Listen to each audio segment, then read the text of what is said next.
Hey, what's up? This week on the podcast, original Bitcoin OG Charlie Shrem. Now, he's the guy that got the Winklevosses involved in cryptocurrency. We're going to talk to him about some altcoins he likes, about what a Bitcoin ETF would mean in the Bitcoin space, and we're going to see if he knows who Satoshi Nakamoto is, or at least a really good guess.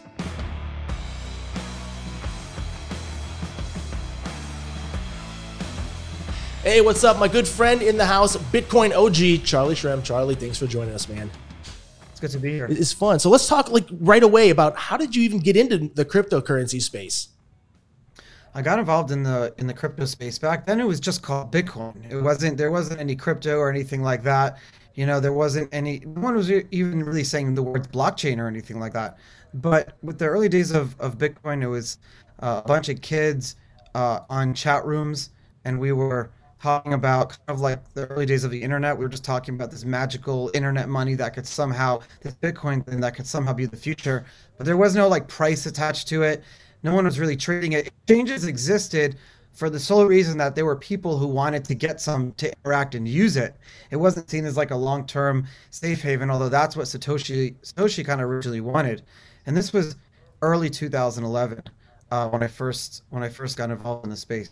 So what was your first exposure to Bitcoin? Were you talking to friends? Were you just on the forums? Oh man, I remember, so I remember like the first times that I was talking about Bitcoin a lot, very frequently, was in IRC chat rooms. I was with, I was actually in these were like, this is my community. These were my friends. That year that I discovered Bitcoin, I went off, my parents thought I was crazy. I went off to Norway for like 30 days to hang out with a bunch of other people that we were all in these chat rooms together. I was like, we should all physically meet up. So we went out to Norway, and the sun never sets in Norway in the summer, which is really cool.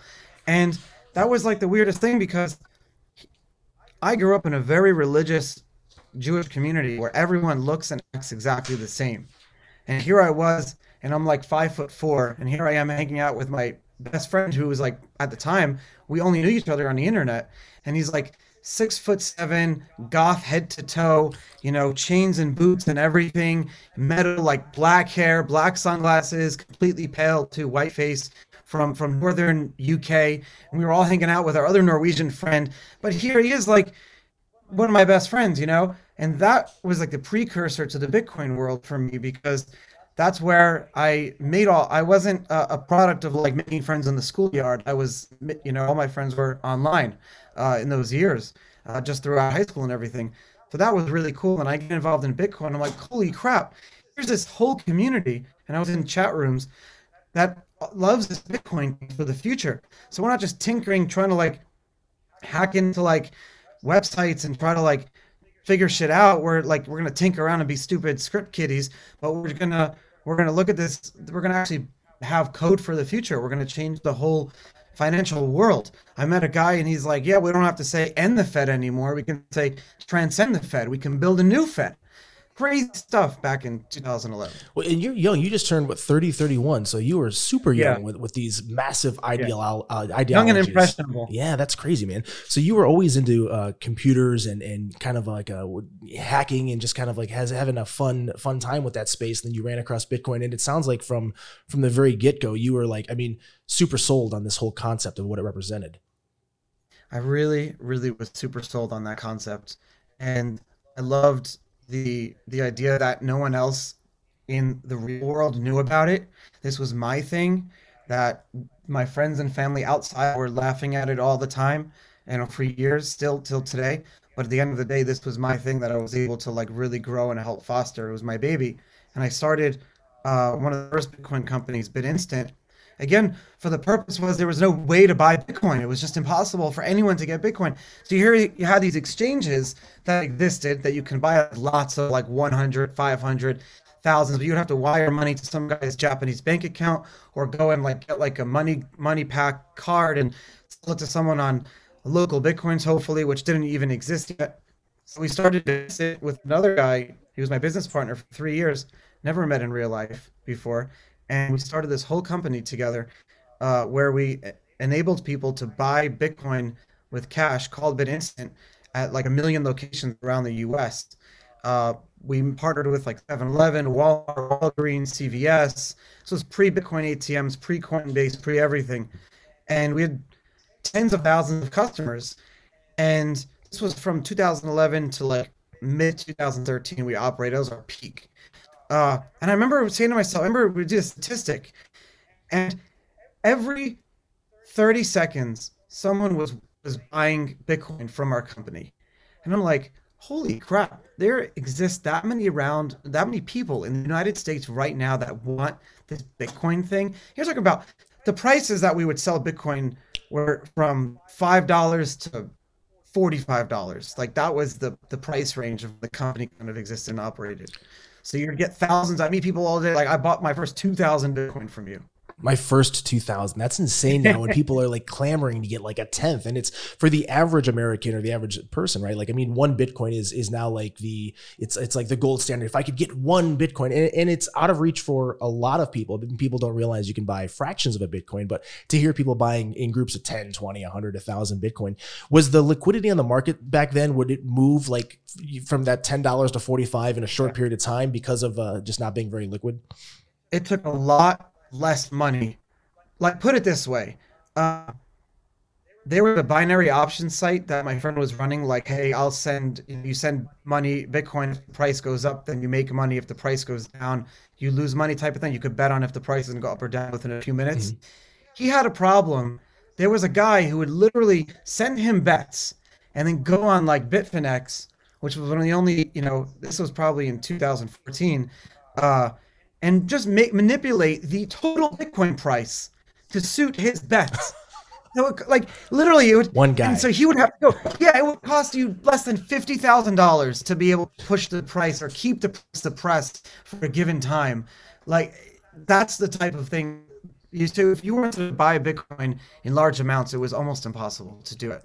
The exchanges existed, and the volatility was the swings were wild, but they weren't crazy wild because just the volume wasn't what it is now. There weren't market makers. There weren't, prop shops, different, crazy like amount of industrial money, as we call it, like just tens of millions and billions of dollars for just, trading on these prices. It wasn't any of that. It was just completely real people buying and selling Bitcoin. That's crazy. So was the main exchange that you used back then to bring liquidity in, was that Mt. Gox? Yep. Yeah, Mt. Gox was pretty much had 90%, I would say, of the market share of the exchange market share. So we would have to source our liquidity. Most of the liquidity that we were sourcing, though, was off exchange. We were having to source liquidity from other Bitcoin companies like BitPay, for example. BitPay is the longest running Bitcoin, blockchain, crypto, whatever you want to call it, is the longest, oldest operating company till today. They launched even before me, and I think they launched in 2010, and they're still around. It's crazy. Huge company. They have their Bitcoin debit card, but they were doing Bitcoin payment processing back then. They still do. So back then you'd have a lot of people come, and if they wanted to accept Bitcoin, you'd use BitPay. BitPay needed to sell those coins in order to source their operations. So they would go to potentially people like us or some of the other competitors or whatever. That's insane. It was a small industry back then. Yeah, and then that's why we all became like friends and family, because we weren't just hanging out in chat rooms. We were supporting each other's businesses, and we were supporting each other's competition.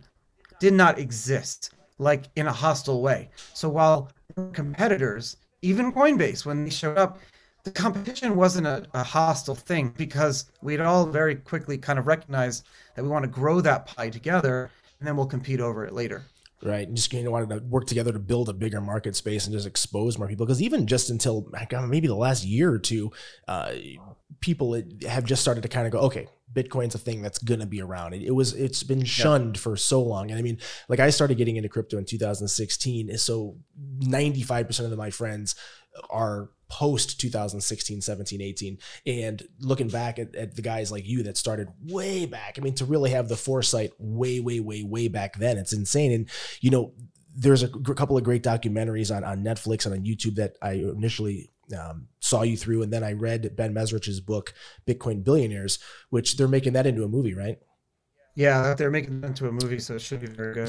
You're gonna be so freaking famous in 3 years. Like I'm never gonna be able to get you back on the podcast. It's gonna be insane. I'm gonna be coming back on the show all the time. Fantastic. So the big takeaway, I think, is that people don't realize that the Gemini exchange, which is owned by the Winklevosses, which everyone knows the Winklevosses from their litigation with Facebook, but you're really the reason that they kind of copy and pasted your business model to some extent and said, you know what, this guy's doing an exchange, and they were buying a grip of Bitcoin through you. How did you come to meet them? Those I have to say, those guys were very, very, like, very brilliant in their foresight, realizing Bitcoin was the next thing. But for the same reason that I fell in love with Bitcoin, I think they did too. Bitcoin was their thing. No one, even when they got involved, Silicon Valley laughed at Bitcoin. And so here, Cameron and Tyler, this became their baby too, and I think that's one of the reasons they became so successful in it. But yeah, it was right post that Facebook lawsuit when they met my other business partner in a beach in Spain, in Ibiza, and they literally called me in speakerphone. I was probably at, like Friday night dinner at my parents' house or at synagogue or something, and here I'm explaining Bitcoin. I think I was starstruck, but yeah, they ended up investing in our company, and they were one of the reasons that we were very successful. So, I mean, looking at how the Bitcoin space has grown over the last 10, 12 years, what's the biggest takeaway that you see in terms of a fundamental shift? Oh my God. I think that when we first got into Bitcoin in 2000, in those early years, convincing people to just be able to trust doing online payments was a big task. Most people, either, this was pre-Venmo, pre all the Cash App and all the apps that we use today. Our banks in those years didn't even want to support us sending money from like one bank to another. Pop money didn't exist, Zelle, all these things. If you want to move money from your account, you have to write checks. Or online banking. I remember I spoke at an online banking conference about Bitcoin. It was to the ACH consortium who runs the ACH bank transfers, and I was like, why don't you guys just do same day transfers? And they like laughed at me, saying but convincing people that like same day and instant payments needed to be a thing was hard. Now here we are 10 years later, and everyone's like, oh my God, all payments should be instant. But not only that, but money, the fundamental shift of like, I can own my own money. I think everyone really understands that, because it's not just with Bitcoin, it's with, whether you're trading a token or you're doing a meme coin, a Shiba Inu or something, all of our friends and family are around learning something. That experience that we're all going through right now, with that mass adoption moment, that's what we're all going through, the trading of the stocks and the different things. It's a fundamental shift, and it's really, really important. So I think that's one of the biggest takeaways that I didn't see 10 years ago, but I see that now. And I think that's what's going to bring crazy adoption to all crypto. I tell people, like, there's no bad investment in crypto today, because as long as it's not a scam, as long as this company exists in 5 years, it's going to be a good play, because we're so new. This is so early. This is like the watershed moment, the crest. Everything that happened before now will be written about in history books. So if you're living in the time that books are going to be written about these moments, which right now we're living in, then you're still early. So talking about watershed moments, one of the things that from an institutional level we've heard about for years and years is the holy grail, right? Is the Bitcoin spot ETF. And Van Eck just had their ETF rejected by the SEC because of they said it was like manipulated underlying, but we have futures for Bitcoin. What's your take on like, how do you feel about the ETF being rejected? And do you feel like that's really going to be the catalyst that puts Bitcoin over the top? Yeah. I think that ETF getting rejected is probably, it was a spot ETF that got rejected. There are a bunch of like futures ETFs, but that's been something that people have been trying to get the SEC to approve since 2014. So when that happens, I think it'll be a big deal, because people look back to gold, and they look at when gold got its ETF was when really gold took off as like a long-term store of value. For the sole reason that a lot of people, for tax purposes around the world, have their long-term retirement and their money locked up in these pension plans and 401ks and Roth IRAs. and this is not just, US based, although it largely is here, to be able to move that into a spot ETF, a spot Bitcoin exchange fund where you own a percentage of it, of the current spot market, not only provide tax advantage for people, but then the ETF itself, and this is what I think the SEC is worried about, the ETF itself will become price discovery. So it'll become part of how we gather what the current Bitcoin price should be. And I think the SEC is worried about, and the governments itself are worried about that, because then they're on the hook for the price of Bitcoin. Right now, they're not, because it's traded in all these crazy places around the world. So I think that it just extends the bull market for another year or two. Yeah, I mean, we talked about like the cycles and stuff getting longer.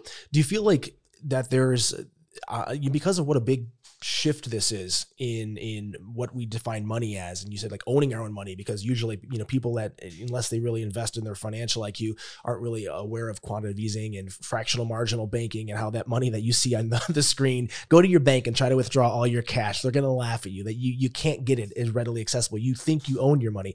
Do you think that a lot of the governments are kind of going, man, what does this mean for us? Because the US dollar has been the standard around the world since I think World War II, and has been backed by gold forever. So we're just printing money. Do you think that like we're intentionally slowing down? I mean, I know we are, but to what degree do you think the government is intentionally slowing down the adoption of Bitcoin? Because I think at some point it has to be a global reserve currency. It makes the most sense. I think when we look at the government as a whole, there's very few things that we can like say the government is trying to do anything. But I do think that government's part of their mantra is to kind of not slow things down, but put things at a pace that they can make predictable. Everything from COVID or whatever. So they want to understand our states, they want to understand our community, they want to understand everything. But I spent a lot of time thinking about this, wondering like what would like Bitcoin adoption actually look like, and how would governments interact with it. But what I didn't foresee was that it wasn't going to be like an us versus them. Rather, everyone will become Bitcoiners themselves, and mayors and city councilmen first, and people in local governments, and then governors, and eventually the president are Bitcoiners. Own some sort of crypto, mine it, are involved in it, understand its benefits. At the end of the day, even people who work for government are probably libertarian at hearts, and they have their own houses and their own families, and they go home at the end of the day. Even the president. And we all have this fundamental, we have this American belief in the future and protecting our families and growing our economies and our ecosystems, quality of life and things like that. So I think there's going to be an adoption. And I don't know what it's going to look like, but I think cryptocurrencies, Bitcoin, all the rest of them, the technologies around it, there's going to be some integration with US government and all the governments in the near future. It's going to be like like embracing each other without recognizing that it's happening in a way. Yeah. So what's the biggest fear you have for Bitcoin? What's the one, like, if an ETF is the best thing that can happen to it theoretically in terms of my biggest fear? Sorry to interrupt you. No, go ahead. My biggest fear with Bitcoin is that stupid people will say stupid things on the internet, and other people will think that they represent Bitcoin. And in the past, that's happened. Like the CEO of Bitcoin said this, or like this Bitcoin company's been hacked. And what did you have to say? Like, oh, the dollar doesn't get hacked. We'd have to defend Bitcoin all the time. We don't have to do that anymore. So, but at the end of the day, that was probably my biggest fear. I don't know anymore. Yeah. I think that I have a funny story. My dad, I got him into Bitcoin when it was like $4,800 or something. And I told him, just go, throw a few bucks into this. I've never told family to invest in anything because I don't ever want to be held on the hook for oh, that didn't work out. I felt so strongly about Bitcoin because the more I researched it, the more I realized that you can poke holes in real estate. You can poke holes in buying a bar. You can poke holes in a lot of investments. The thing that with Bitcoin is the more I tried to poke holes in it, the more I realized those holes were usually just a lack of knowledge. People didn't research enough. Like, oh, well, it's this, it's that. I'm like, no, that's not the case. You just got to dig deeper. And the further you go down that, you take that red pill and you go down the rabbit hole, you realize it's a really fundamentally solid system. But the funny thing is I got my dad to buy some crypto, and he's in his like late 60s, early 70s, and this was like a paradigm shift for him to try to get involved in this. And he had one of those situations where he had a question. So instead of calling Coinbase or calling me, he Googles it and he gets some forum that was like, here's the Coinbase customer service number in Pakistan, and like ended up dumping all of his private keys, all his information, and he's like, oh no, I'm done, I'm never doing crypto again. I'm like, yeah, but if you understand crypto, that's like saying I got my wallet stolen, I'm never going to use credit cards or cash again. It just doesn't make sense. Like, you were the victim of fraud and theft. That sucks. But if you see the big picture, there's so much that's changing on a fundamental level. Like everyone, the argument for years was, well, I'm not going to go to Starbucks and use Bitcoin to buy a Starbucks. I'm not either. I think that we kind of, as a consensus, realize Bitcoin's a better store of value at this point than a transactional medium. But you look at when you first started, you had Bitcoin. Now there's 14,000 different cryptos out there. Do you like anything else besides Bitcoin, or do you feel like you're just a Bitcoin maximalist, or are there certain protocols that you're like gaga over? Oh yeah, like maximalism doesn't exist because there a lot of these other cryptocurrencies are not as big as Bitcoin, so they can move faster and they can break shit and they can get hacked and they can learn, and they're riskier investments there. I invest in a bunch of them too, and like what you're getting there. But at the end of the day, Bitcoin just went through its largest upgrade on Saturday called Taproot in 7 years. Its largest upgrade in 7 years, because Bitcoin is such this huge, it's a $2 trillion market cap financial, ecosystem where people are holding their long-term family's wealth and value. It can't make too many changes. Like we were saying before, the code is completely open source. Everyone can read it. It's all backed up by math, how it all works. It's very simple to explain. A lot of these other cryptos are experimenting with very new technologies. But the good news about them is that a lot of new technologies that are demanded by the world, like smart contracts, Bitcoin now has, and can eventually get those upgrades, can get them in. So there is like a benefit to having so many other coins out there, and tokens, blockchains, and protocols that are doing a lot of different things.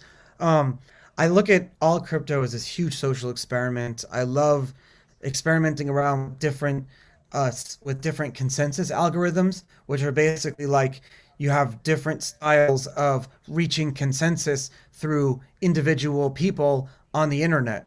And so where Bitcoin is all using proof of work, you have mining, there's a way for blocks to be validated and then dispersed and everything like that. A lot of these other coins are experimenting with cool, like delegated proof of stake and all these different kind of ecosystems that I think can be translated into like how we vote in our homeowners association, to presidential elections, to how mortgages are done. They're building the cutting edge technology and being able to, I just saw this morning, like being able to, Barbados is launching the ability to securitize real estate on a token. Crazy things. You have smart cities and decentralized autonomous organizations that are basically paying residents. Miami has a city coin where if you're a resident of Miami, you get paid for free. You're getting free money just because you're a resident of Miami, and there's a decentralized autonomous organization mining this thing. It's a whole thing. Citicoins is a super cool project.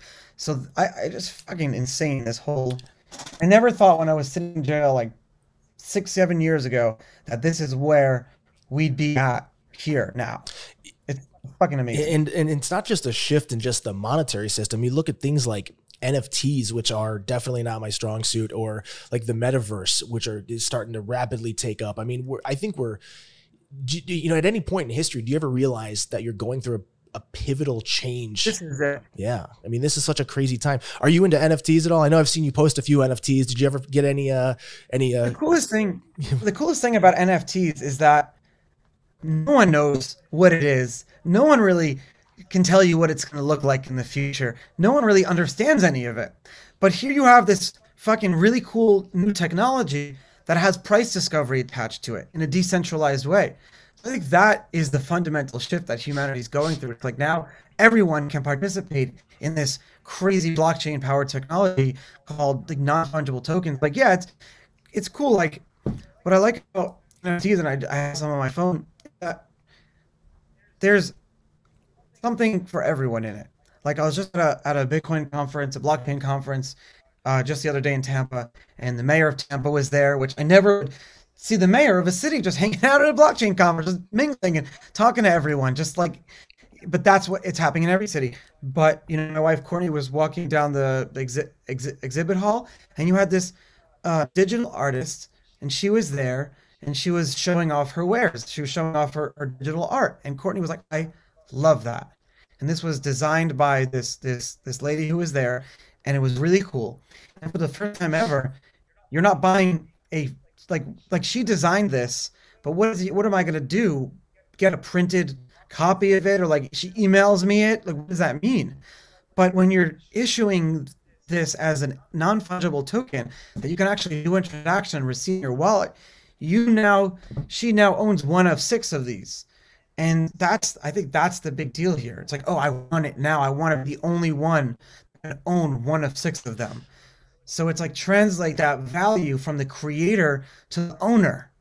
And that's why NFTs is so fucking cool. Yeah, and there's a lot of talk in the entertainment and the music industry too about NFTs really changing how artists get paid and have the residual income for things. God, yeah. And I think NFTs, and we don't even have an idea yet on how it's going to affect that space. But you know, your wife's an actress, and that's something I'm sure that as she's doing more and more movies, NFTs are going to be a bigger and bigger part of that conversation in terms of, you know, I mean, we're a digital world and we're still using analog money. I mean, that's a big part of we're changing on a daily basis. The metaverse. What's your take on the metaverse, man? Everyone's telling me buy some land, go buy mana, go buy some sand, buy some real estate and park it next to Snoop Dogg. Let people build on it. All these technologies are all working with each other. So you have cryptocurrencies and long-term digital assets like Bitcoin and stuff. People keep their money in Bitcoin. It's a large, 43% market dominance or whatever.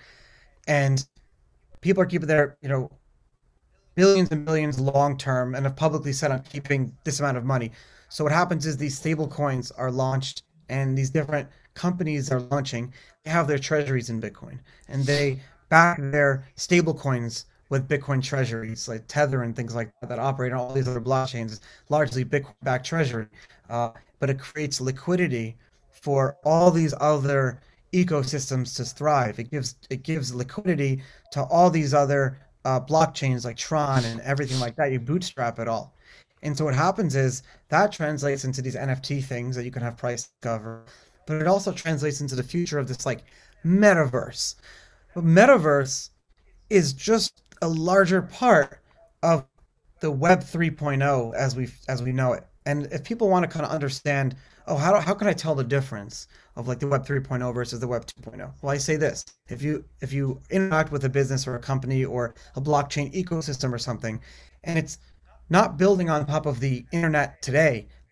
They're launching their own mainnets, their own blockchains, their own rails, and they're building the next, whatever the next thing is, whatever it's metaverse, like you said, buying land, Decentraland. There's a sandbox games. You have like GameFi. If they're building out all these new technologies on top of these ecosystems, that is the future. So the metaverse may not be like a Ready Player One style interaction that we see it today, but the metaverse will be another shift of how we all act and interact with the internet on a day-to-day basis. And that means like digital mortgages or actually owning a McDonald's in one of these games. Because why would I buy a franchise? Why would I spend $100,000 on a franchise that the video game company can just make more land in the game to suit their own financial gain? However, if you have a decentralized world launched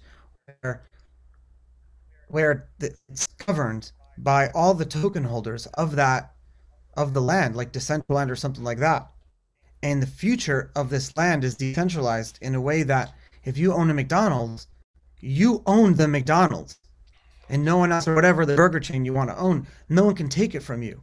And all these avatars that want to have these meetings, if you have a board meeting, you want to go have it in a metaverse McDonald's in the game. You want to be able to hang out with your friends and maybe have not a virtual cheeseburger, but it just creates another setting where you could be doing this podcast, and you're going to have to pay that place some money.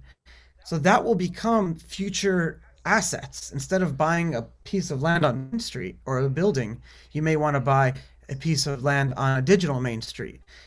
And the ability for, if you want to buy a building on Main Street right now, you don't just have to have the money. You have to know the people. You have to be part of a certain social class. You got to be in the club, things like that.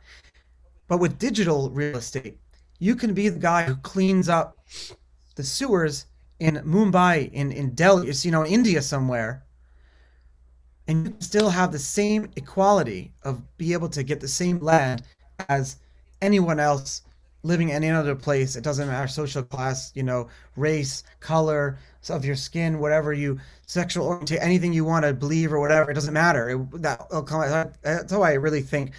I joke to people. I say this whole thing is going to bring about world peace, and we joke, but I mean it's doing it. You talk to so many people on your podcast, Untold Stories, and if you haven't had a chance to check it out, Charlie's got a bunch of episodes, both on YouTube and everywhere you can listen to podcasts. And so you're exposed to a lot of different cryptocurrencies from being involved in it for so long.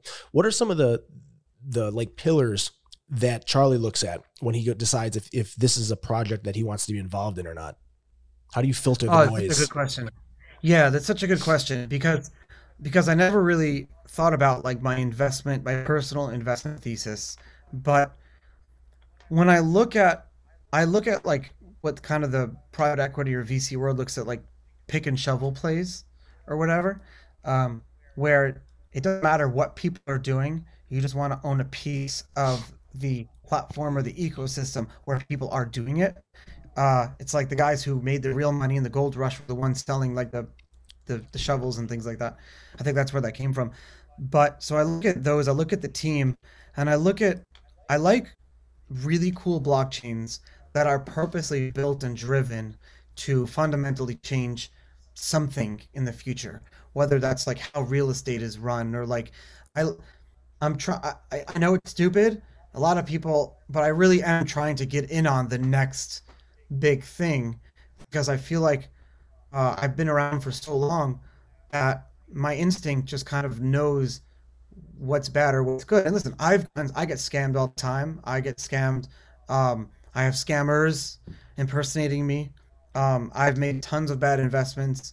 But at the end of the day, I just love being in this space, and I love being here. I actually had someone about a week and a half ago on Instagram sending a message to Vinny as you.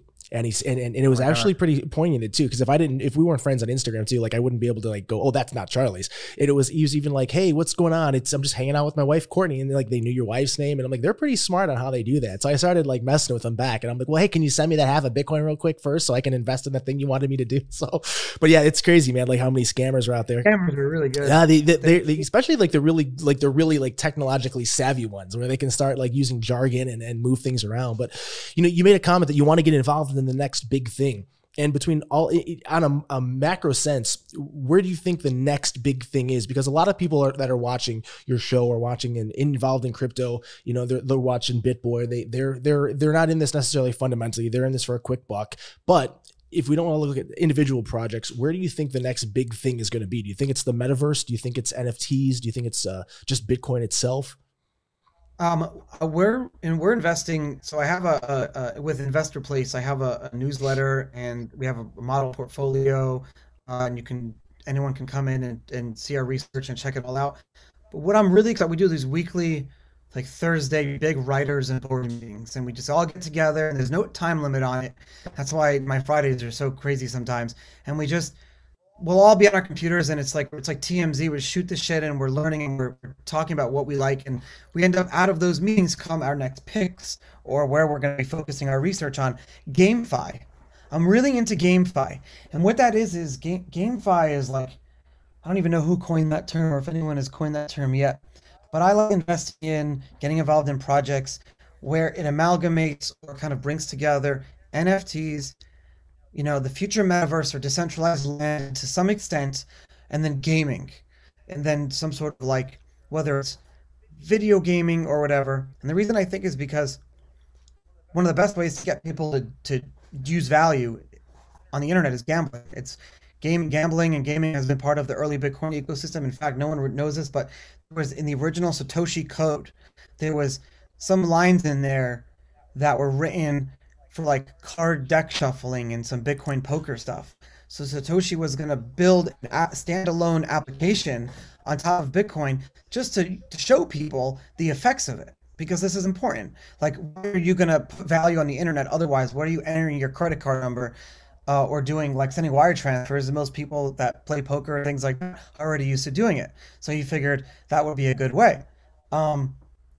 But I'm investing a lot in that. I like, it's funny because you look like Zed Run, ZED Run is an NFT platform where you're not just trading and minting collectible horses, but you're breeding them with each other. You're racing them in these beautiful digital, virtual arenas, and other people can bet on your horses, and you make a percentage, and you're racing, and you can go on Zed Run right now and watch live streams of horse races. It's so fucking cool. But like, you have the leaderboards, and everyone is getting involved. So I'm like on the phone with the CEO of some of these publicly traded companies, and we're like both watching these live streams of Zed Run, and we're like, he's like, "What's your horse name? I want to breed my horse with yours." But that stuff brings people together for the first time. Internet is fun again. Yeah. Internet is fun again. Yeah, it's crazy. How the world has gotten so small, right? Like, it's really insane. I mean, you look back at like, well, you're a 90s kid, but I was an 80s baby, and I'm just like, man, the internet has gotten. You can pick up the phone and you can send money across the world. You can talk to someone. You're like, how does all this shit work? How does my voice go into here and you hear it over there? I have no freaking idea, but it's so cool, right? And I think we're on the precipice of some crazy shit that's happening. So I want to run an idea by you. Do it. Actually, like a new thought that I just kind of thought right now. You know how a lot of people would justify the internet in the early days with, oh, you don't need to learn how a plane works to fly in a plane. You just know that it works, the internet works. Most people, till very recently, didn't care.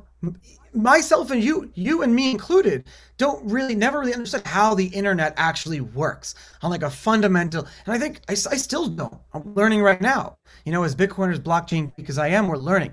So my idea that I want to run by you, my thought, is I think not only has Bitcoin and blockchain forced people into huge financial literacy, the same way the printing press, when that was invented, people had to start to learn to read and write because things can be mass produced all of a sudden. Before that, 8 out of 10 people couldn't read or write before the printing press was invented. Same reason with the internet and financial literacy now with Bitcoin and crypto. I think that's the fundamental shift.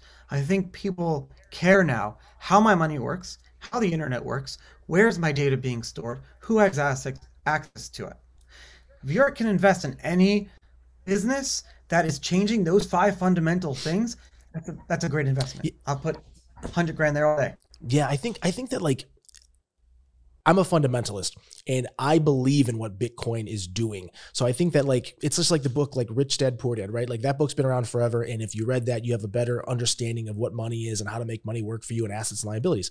I think the problem with cryptocurrency is some of the people involved, they see these astronomical gains, and it's not what is Bitcoin doing on a fundamental level? What are we trying to accomplish? It's how quickly can I go out there and make a quick buck? And then it's throw a bunch of money at something, and then they lose a bunch of money, and it's what's the next hot thing, cool thing.